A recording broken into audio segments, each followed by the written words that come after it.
Maya sat in the living room, the flickering light from the fireplace casting dancing shadows against the worn wooden walls.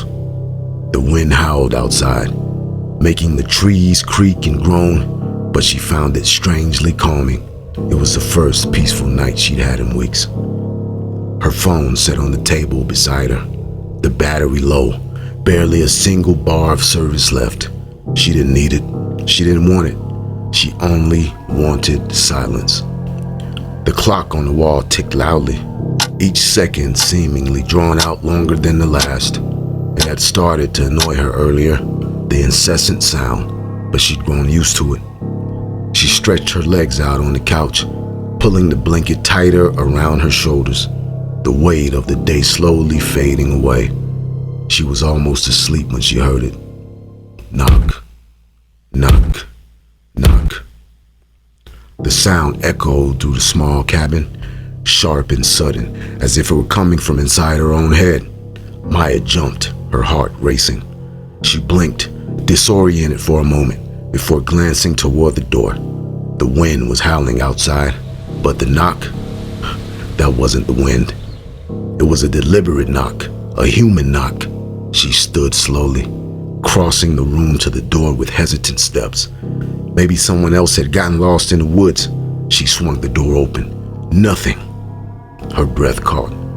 The darkness beyond the doorway stretched out like a black void, the air too still. No one, no sounds, just the dense woods behind the cabin. But something was off.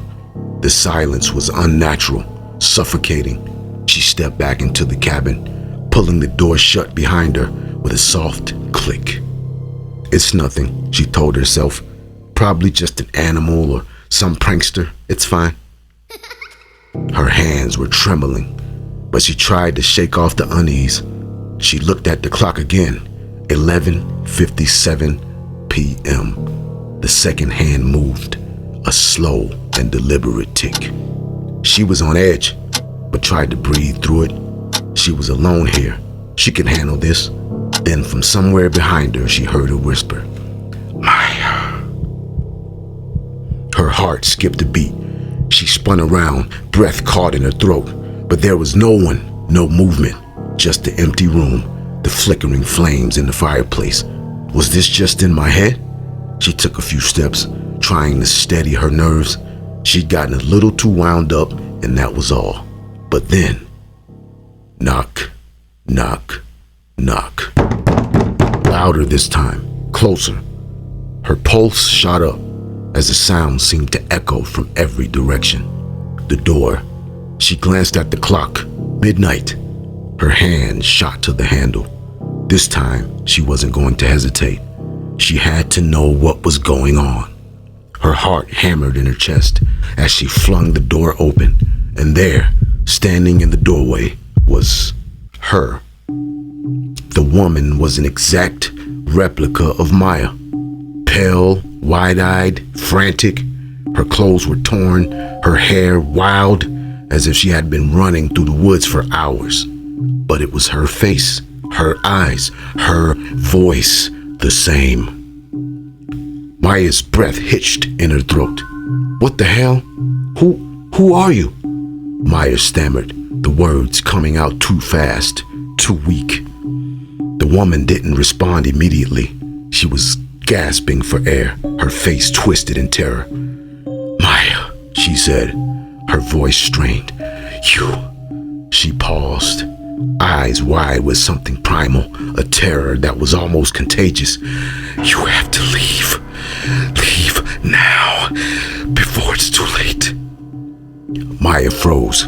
What are you talking about? Who are you? The woman didn't answer. Instead, she stepped forward, eyes darting around the room as though something was closing in on them. Her hands reached out, grabbing Maya's shoulders with a desperate force. He's coming, the woman whispered. He'll trap you here. He's already here. He won't let you leave.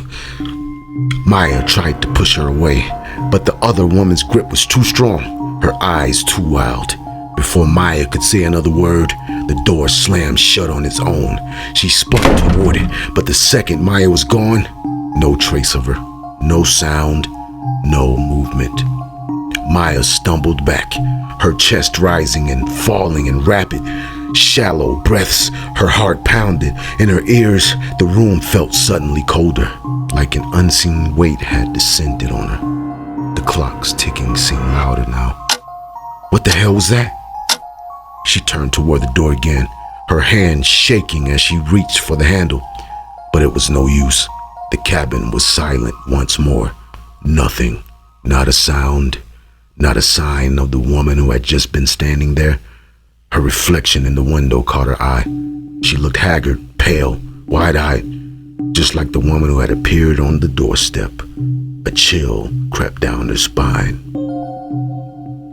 The clock chimed, and as the final stroke of midnight rang out, the world around her seemed to hold its breath.